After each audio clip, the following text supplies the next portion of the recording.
And checking in with the breathing, hanging out without any collapsing. So that means turning the attention inward, sinking the mind into the body, and aligning the skeleton. Basically, that means bone on top of bone. So femur on top of tibia, vertebrae on top of vertebrae. So we don't have something not on top of the other. So for most people, that means we need to get the chin down and back a little bit because people tend to have a forward slant here in our modern lifestyles with a lot of computer time and a lot of sitting, and usually a lot of tension here. We have a sway. So again, we don't have bone on top of bone. They're misaligned.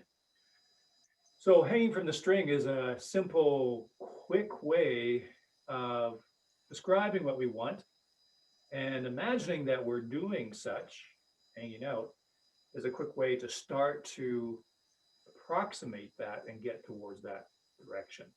Now, we don't really want our spine to be technically, literally straight like a crowbar, because that's not natural either. There's a natural sway, a very gentle curve to the spine, but it is like going towards straightness to approach that gentle curve, because most people have it way out of alignment. Again, the jaw is forward, the neck is really bent here, and this is either really stiff or really curved. So we're so far away from a hanging spine, we go towards the idea and the feeling of a straight spine. And if we imagine that we're suspended from above, the classic Tai Chi saying, the head is suspended from above. And to help a little bit more, you might have a sense of the tailbone is weighted. You tie a little weight to the tailbone, or the tailbone is reaching towards the ground, or gravity's pulling on the tailbone. It's another way to open and elongate the spine, gently stretch it open, and get it closer to being almost straight. So again, another mechanical way of describing it, bone on top of bone. And some people stand like this. So obviously that's not bone on top of bone in terms of the pelvis and the spine and the vertebrae itself. Some people might stand the other way. Some people might even have stuff to the side. So the image, the idea, and the intention is very basic approach is bone on top of bone. And that's a huge part of the work actually. So the standing work, the standing meditation, the standing practice is a huge practice in and of itself. And what we've mentioned so far is just on the most basic physical level. There's actually much more to the standing work and what's involved with the standing work and the things that we get out of and mine out of the standing work. There's more physical things and energetic things that we get out of the standing practice. And so this is just the very, pardon the pun, the bare bones aspect of standing, the very beginning of it.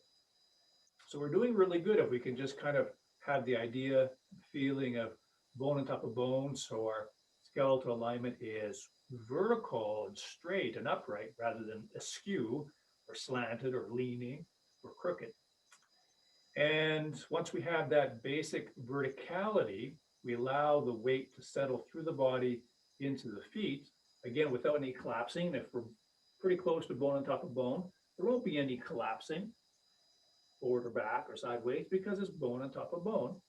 And the bones are the building blocks of the body, so they're made to rest on each other and support the body's weight.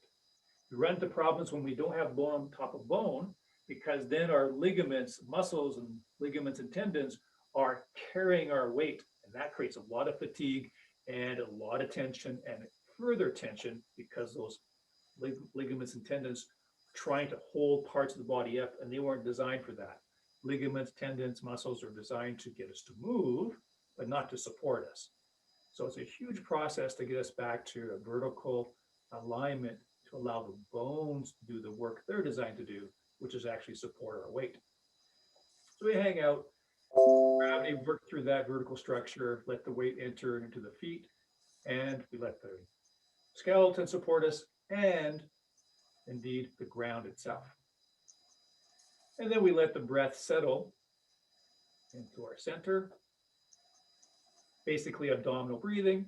And we often suggest having our hands here below the navel and to use the weight of the hands as a mental anchor to help get our attention down there and to get to stay down there longer and longer. And this becomes the resting area for the mind and the breath.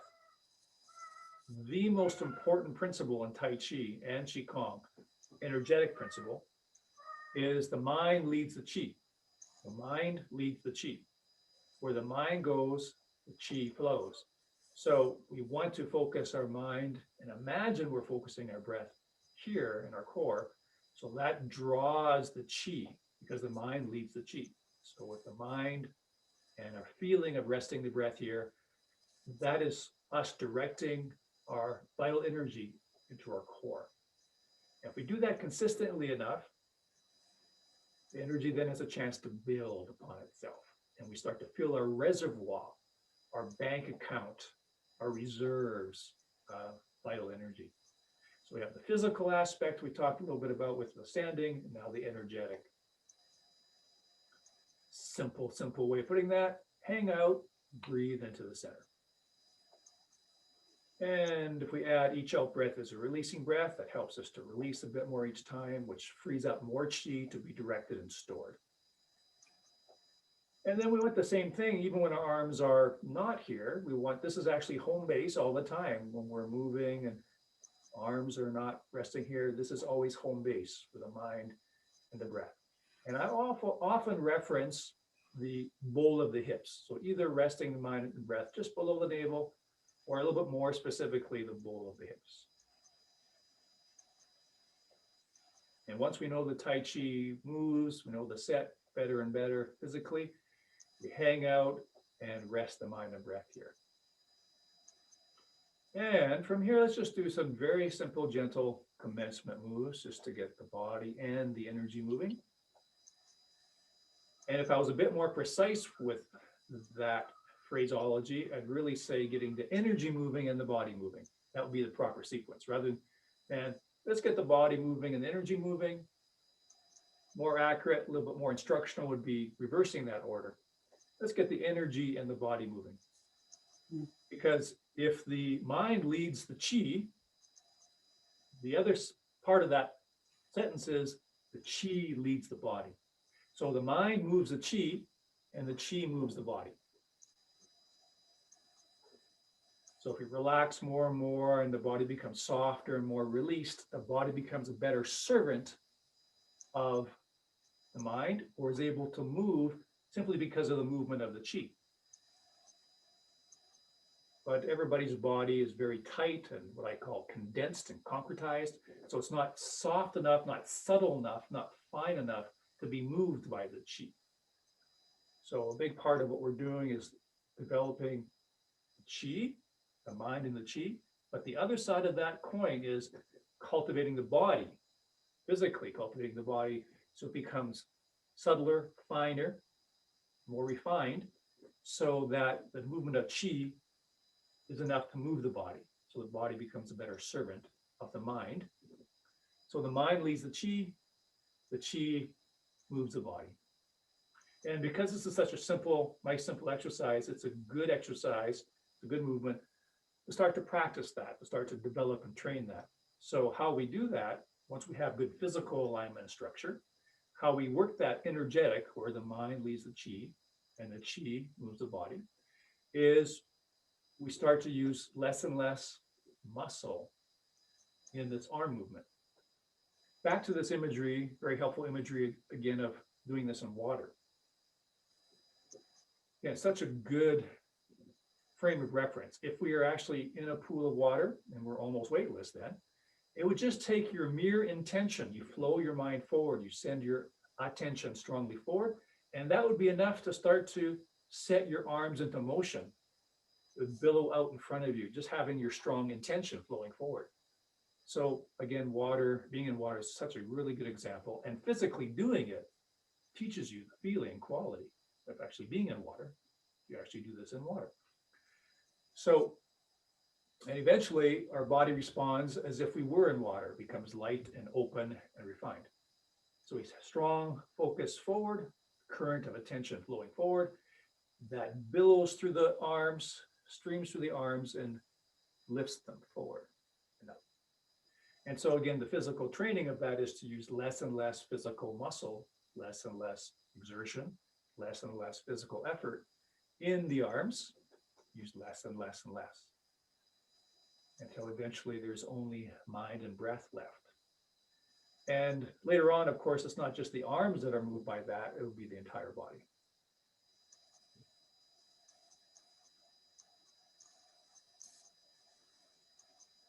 Good. Now, maybe just a little bit more warm up before we start working in the set, just to make sure our knees and our legs are warmed up. So, wider stance, martial arts is called a horse stance.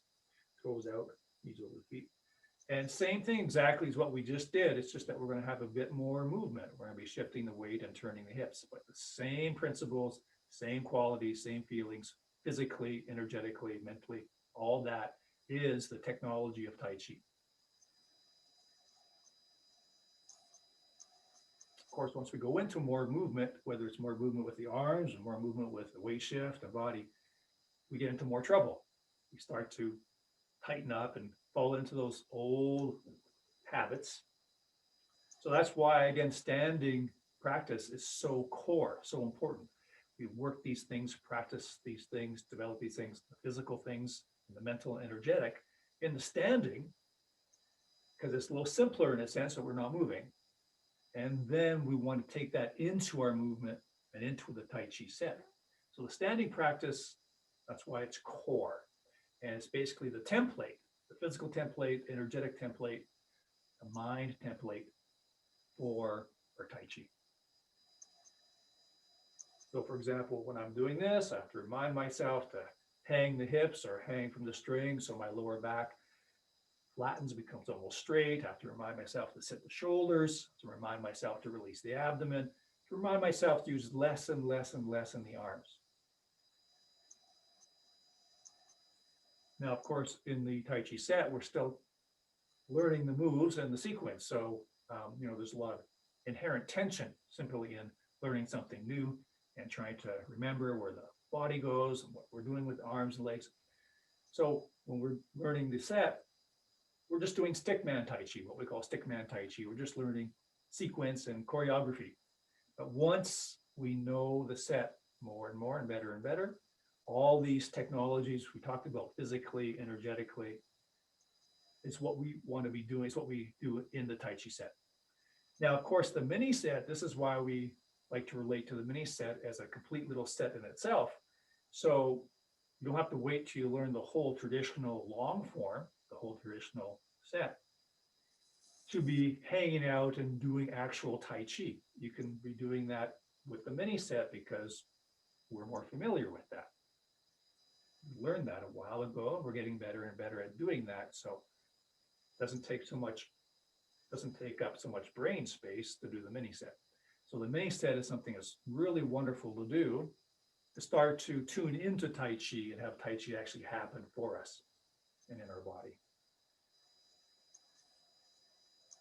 Okay, so let's take it from first cross hands right to somewhere where we ended off last time, and then we'll focus on that last part where we did end off there. So that means we're going to be cross hands here, just going into carry tiger to mountain.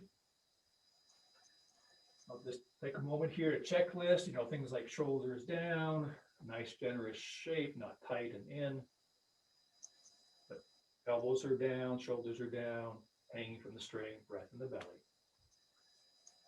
So make sure the knees are bent because we're shifting the weight to the right leg as the arms expand apart, shifting the weight back to the left leg. Arms continue to expand. When we're ready, we step into that back corner, over a bit, so we're not going to instep, correcting on that left heel. As we enter into carry tiger to mountain.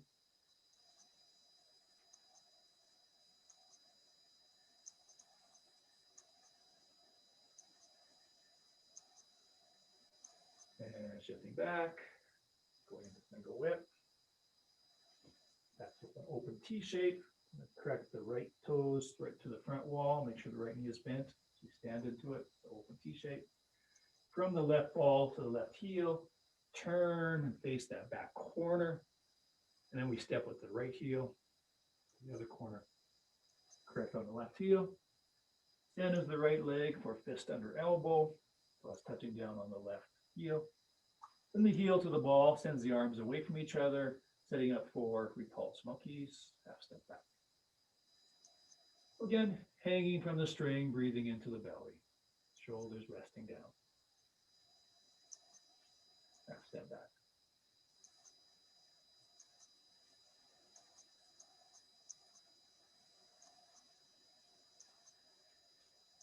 Correcting that front foot by turning on the ball, flat foot to the ball. So this will be a full step this time, but we still plant that right heel 45 degrees, only 45 degrees. Shifting back, turn on the left heel, 45. So our feet are parallel here for a moment. Bend into the left leg, hold the ball. Step with the right heel straight to the front wall for slanting flying. Half step up. So raise hands and step up. So all the weights in the left leg. We turn and hold the ball so the feet will be parallel. We step the right foot towards the front wall. Feet are parallel still. Touchdown. Weight in the right leg for stork spreads wings, also known as stork cools wings. Arms move into fresh knee ready position. Full step. Fresh knee. Half step up. Eventually touching the right wrist on the ball of the left foot. The weight stays in the right leg. As we do a little mini squat and bend at the hips, pointing to the ground for a needle at C-bottom, coming back up, keeping the weight in the right leg, the back leg, shoulders down. Full step on the left heel, shifting forward, left hand down, right hand high, beginning of bend through back. So as we shift the weight back, left toes, left fingers go up, right hand down, all the way to the right leg, and then slowly all the way to the left leg. Arms flow to the left, right hand high into an open fist, left hand low, stepping over, right foot is straight to the side wall, correcting on the left heel, get our 45 degrees. So all that was fan through back right to this point. Now going into chop with fist, we come back to hold the bouquet, half a step on the right heel, turning the right leg to the back corner as the fist goes out to the side wall. Chop with fist, all the weight into the right leg, peels off the left heel, and brings the fist back to the hip. Then step, parry and punch. And to enter into grass bird's tail sequence, we rock back, right hand open slowly, and we turn the left foot to the corner, and then we stand into the left leg, holding the ball. Right hand low, entering into grass bird's tail. Hanging from the strings, the spine is hanging vertically. Nice, good abdominal breathing.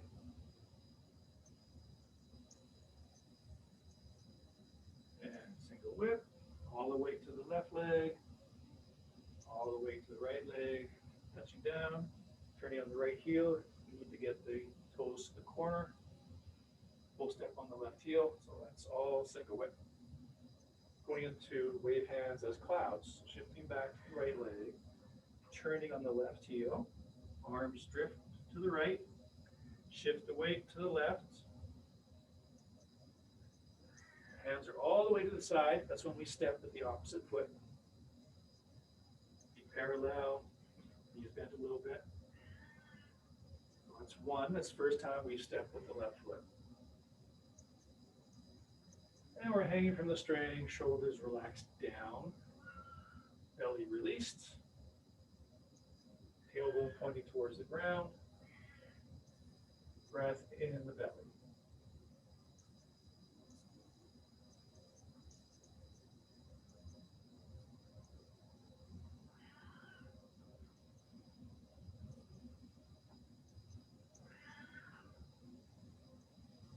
Nice good bend in the knees the whole time.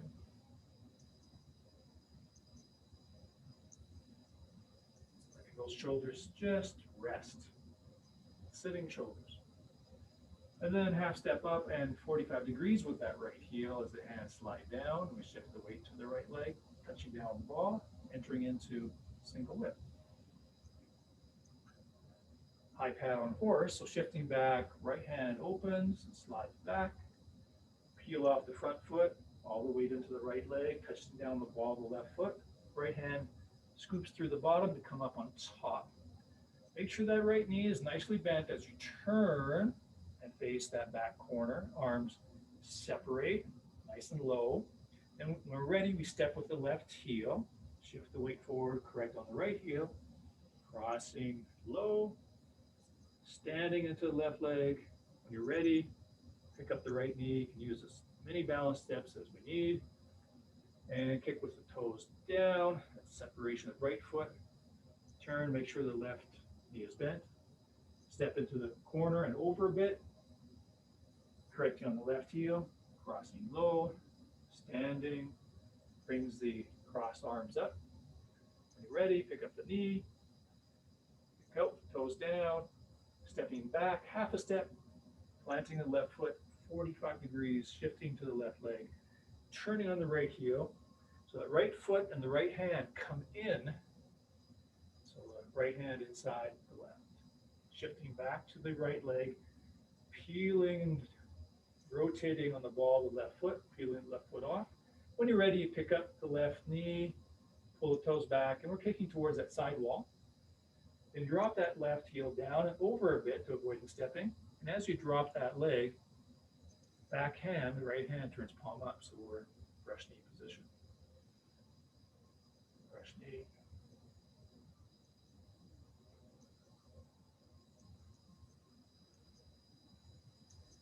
Brush knee. Low punch, which is 90% brush knee. Then we go into fan through back again, just from the other direction. So shifting back, left toes and left fingers go up. Right hand faces the floor. All the way to the right leg, and then all the way slowly to the left leg. Hands drift to the left, right hand goes high to an open fist. Left hand faces the floor, stepping over, shifting forward and correcting on the left heel. Chop with fist, so we come back to hold the bouquet. Half step on the right heel, shifting forward, the right leg, right foot turns to the corner as we shift forward, all the way to the right leg, peels the heel off, fist the hip. Step with the left heel, that's parry and punch. Right foot kick, we want to kick to the side wall, so we need to get our left foot to the corner. So rock back, and the right hand opens as we do that. Turning left foot to the corner, get that 45 degrees, shifting into the left leg, crossing low, right wrist underneath. So the right wrist is on the outside as we pick up that right knee. So we pick up, pull the toes back, and kick the heel towards that side wall. Then step with the right heel into that same back corner, and hands rotate palm up, hold the bouquet. Step with the left heel towards the back wall, shifting forward, top hand, right hand comes down, pushing the bottom hand around and up, and open it. Relax it. Stepping back, turning on the left heel as far as comfortable, as the hands open and turn palm up to go into hold the bouquet position with the arms. Shifting back to the left leg. When we're ready, step over or touch down the ball of the right foot as a balance step so that we can get our left toes to the front corner if we hadn't gotten that far. And step straight with the right heel, so stepping towards the front wall. Top hand, left hand, presses down the bottom hand, around and up. Shoulders down. Select hit tiger at right. Shift the weight back, hands open and circle wide to cross slow. You might remember that you want the right wrist underneath left because it's the right leg that's forward and that we'll be kicking with. You shift the weight back to left leg, pick up the right knee. It's okay to use as many balance steps as you want, as you need. Pull the toes back and you kick the heel towards that front wall. And as always, that sends the arms out.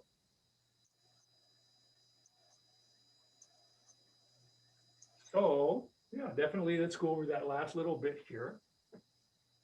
Make sure that's good and clear. Um, let's take it from that right foot kick just before we step into the corner and shift the weight to hold the bouquet. And then we step and do the tiger left. So left foot is to that back corner. And we're about to shift the weight to stand into that left leg.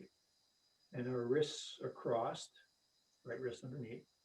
As we stand, cross wrists come up, chest height. Pick up the knee when you're ready, pull the toes back, kicking towards that side wall, arms apart. Step with the right heel into that back corner, and we shift the weight into that right leg. So the left heel comes off. Technically our feet are parallel. They're both into that back corner, holding the bouquet, shoulders relaxed down. Step a straight step towards the back wall with the heel, shifting forward. Top arm, top hand drops down, pushing the bottom arm down, around, and up. Shoulders relaxed down. The transition to the other side, shifting back, hands open and rotate palm up, all the way to the right leg, turning as far as comfortable on the left heel. Shifting the weight back to the left leg, 100%. Throw the right foot over on a balance step so that you can turn on the left heel to get the toes to the corner. And then a full step on the right heel, straight to the front wall. Shifting forward, top hand, left hand, pushes the bottom hand down, around, and up. Shifting back to the left leg, hands open and scoop big and round to come to the bottom. And then picking the right leg up, we can use a balance step, no problem. Pulling the toes back, kicking with the heel to the front wall, sends the arms out.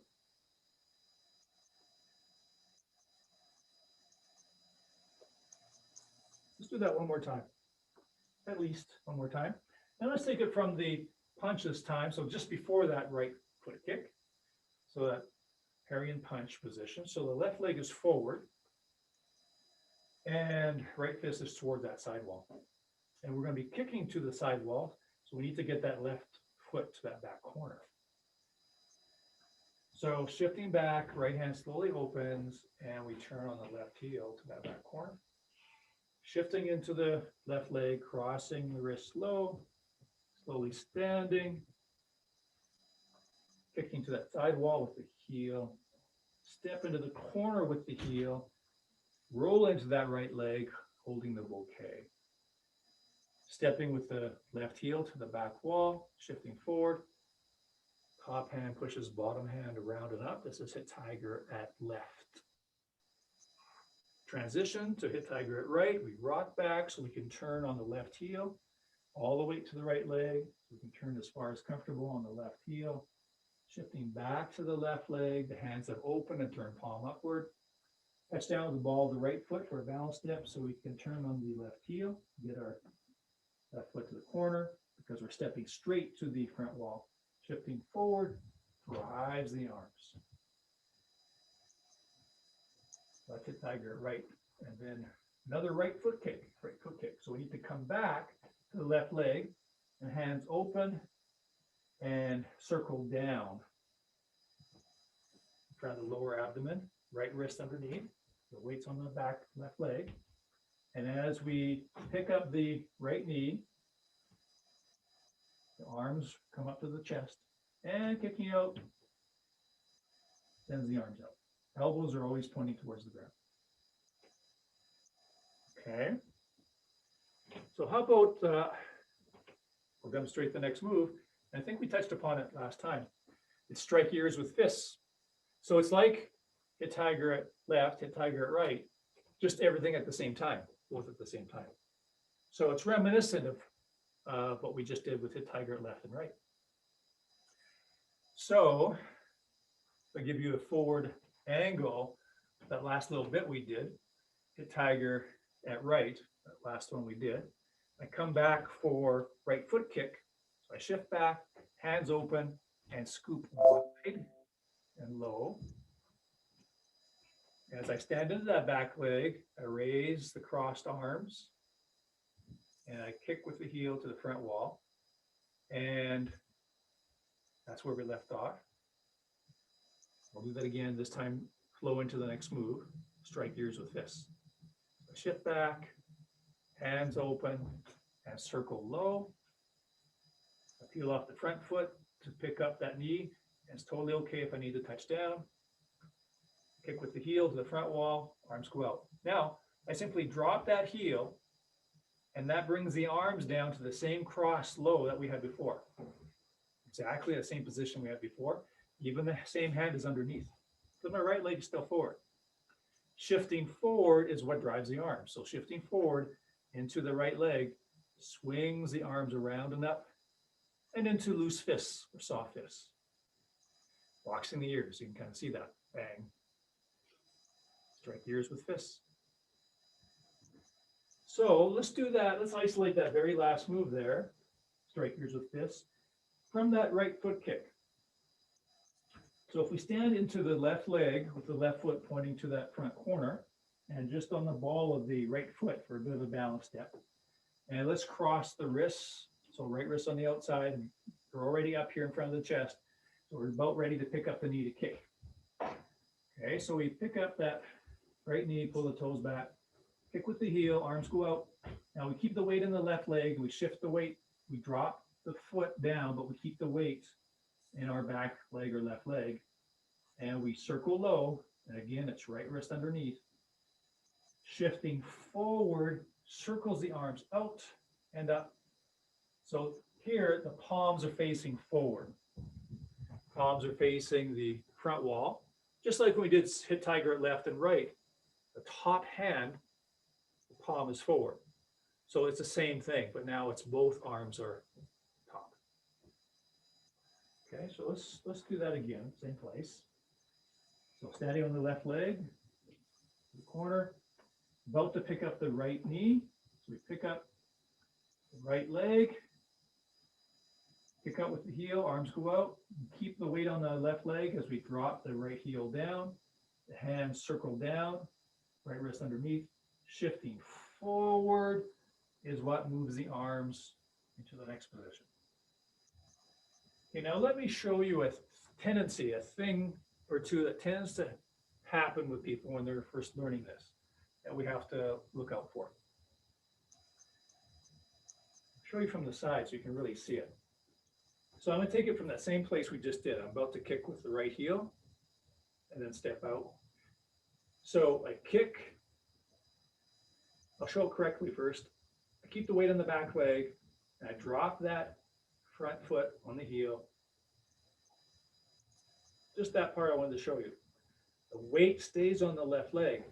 That might seem fairly obvious, but what tends to happen without really even noticing it at first is as soon as I drop that foot, people tend to put their weight into that leg. So my weight's already forward, as you see that? And then my arms have to go into the position, and I've done most of the weight shift or all the weight shift. And it's weight shifting that drives the arms.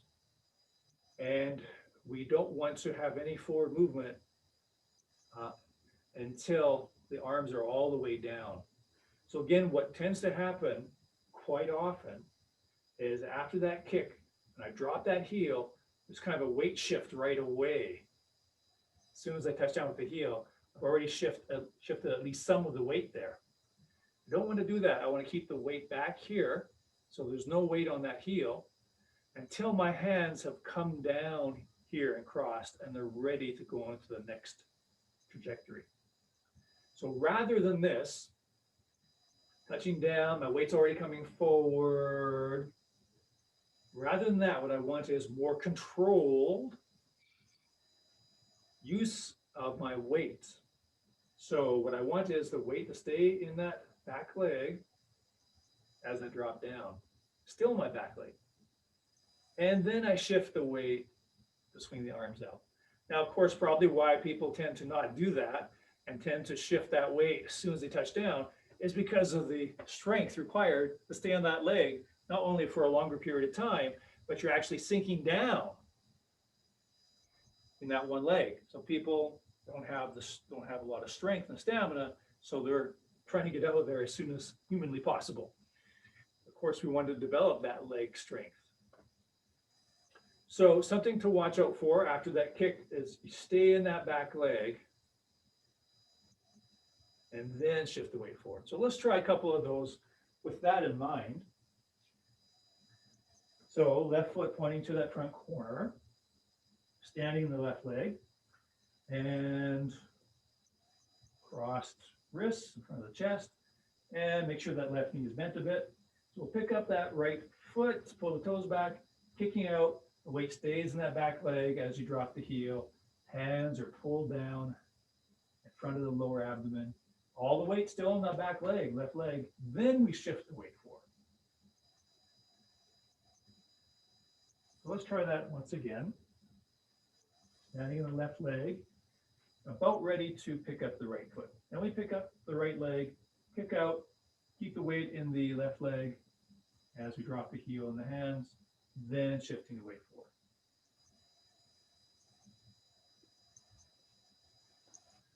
One other note I'll just touch upon, the timing of the arms. So what I want to do is I want my arms to follow my legs, basically. The leg work, footwork is primary. Weight shifting and footwork is primary. And the leg work and weight shifting drive the arms. And so I don't want the arms to be moving by themselves or moving emptily in an empty fashion without a drive train, without the gears driving them. And the gears are the legs and the hips. So an example of an empty move with the arms that I do not want to happen is when I do my kick, I don't want the arms to come down first and then the heel. That would be an empty move, be an empty quality. So I want the hands to either come down to this end position, at this crossed position down here, just as my heel clicks down, or after my heel touches down. So the leg and the heel and the weight descend, pulling the arms down. It's okay if my wrists come down. It's okay if my wrists come down to that bottom position right at the same time as my heel touching down.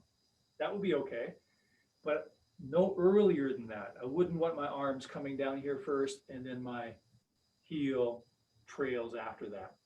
So same time, this would be okay.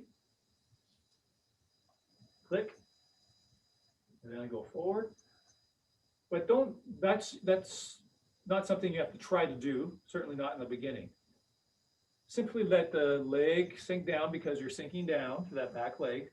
Let the heel sink down. Let that pull or draw the arms down, and then it'll work out quite naturally and quite fine.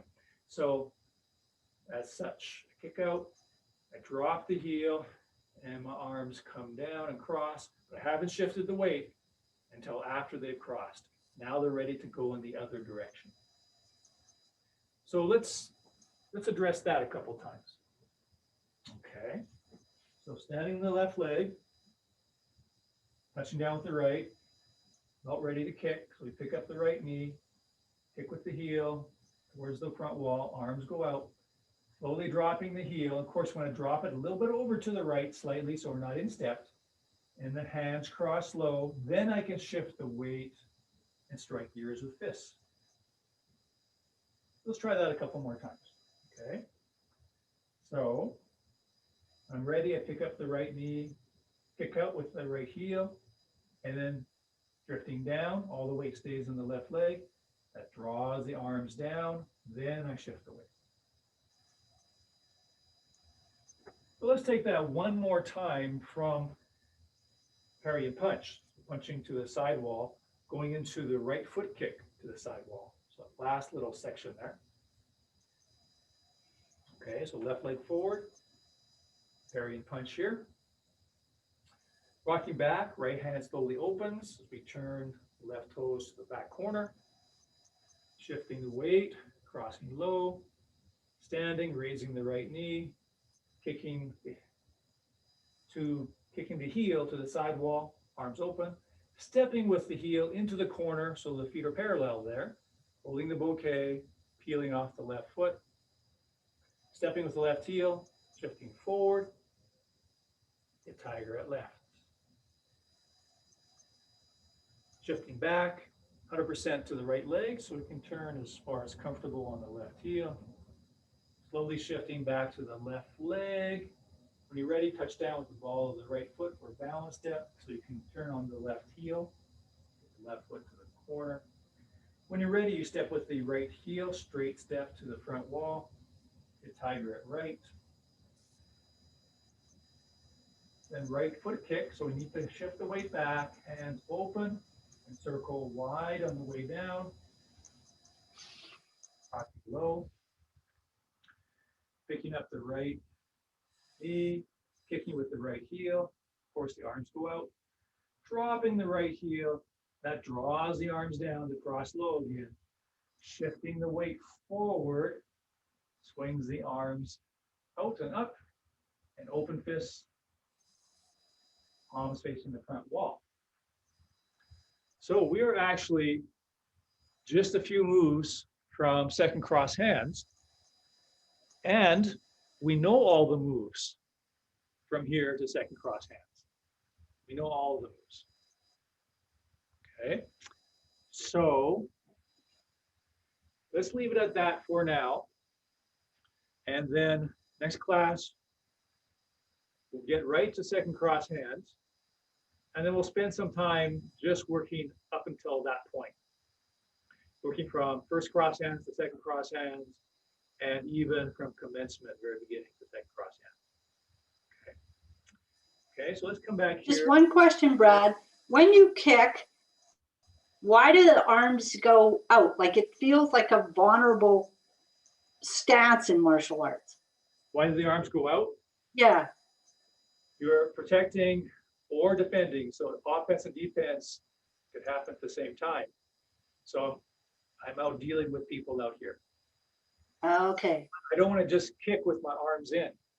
Okay. So the arms can be out either to grab or to strike.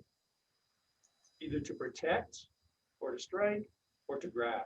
So okay. Think of it as a unity, as a harmony, as a unity of the body. Everything expands out. So you're not in, so it's a really good question because when we're first learning it, what we call stickman Tai Chi, not all the details are there yet, and not all the right shapes or feelings are there yet. We're just kind of getting to the approximate positions.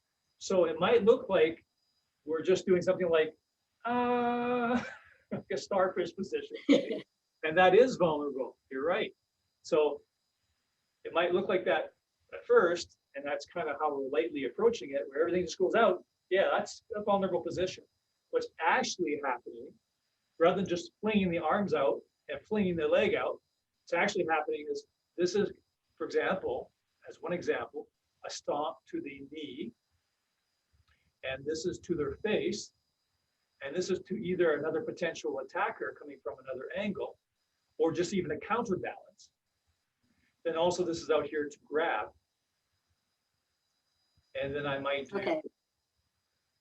box the ears, sorry, ears and fists. So just so you know, and again, after the beginner course, we'll get into more detail, such as, just to give you a little bit of a foreshadowing, preview, that my elbows, of course, something you might know already, I'm sure. Elbows point towards the ground, so I wouldn't want this, elbows up and shoulders up. That would be very vulnerable. So it's not that kind of thing. So to clean it up a little bit is elbows are always down, shoulders are down. So that's a better shape, better structure. And actually this front hand is directly over that front leg or front thigh. And that back arm is to that back corner. So it's very clear angles. And function, very specific function to everything. Thank you. Oh, you bet. That was a really good question. Because you don't want to, even at the very, very beginning, you don't want to have a sense that you're just coming up and out and making yourself in an unintegrated fashion. So If you have enough awareness to realize that's a little bit vulnerable, a little bit too open, then that's very good awareness. And we can start to kind of refine that even at this point, at this stage. So let's hang out, weight through the feet, just as we started, turning our attention inward, bone on top of bone, and give all the weight over to the skeleton, to the bones. It takes a lot of training to not hold ourselves up with our muscles. Muscles are not the weight-bearing instruments. The bones are designed to be the weight-bearing instruments. Muscles are for movement, not for structure. So let's give all the structure work, all the support work away from the muscles and directly over to the bones. Of course, that takes a lot of awareness and intention to align our bones and keep them nice and vertical so that they're in a good position. And breathing into the center, breathing in, the abdomen expands, breathing out, empty, releasing tension on each out breath. And then deep, long, slow breath in through the nose, a long, complete breath out through the mouth, and release the hands, let them swing ever so slightly and naturally, breathing comfortably, letting the weight of the arms and hands pull the shoulders straight down as they slowly subside to vertical stillness, as the weight continues to fall freely through that upright skeletal structure. Nice, good breathing in the abdomen, gently rocking out.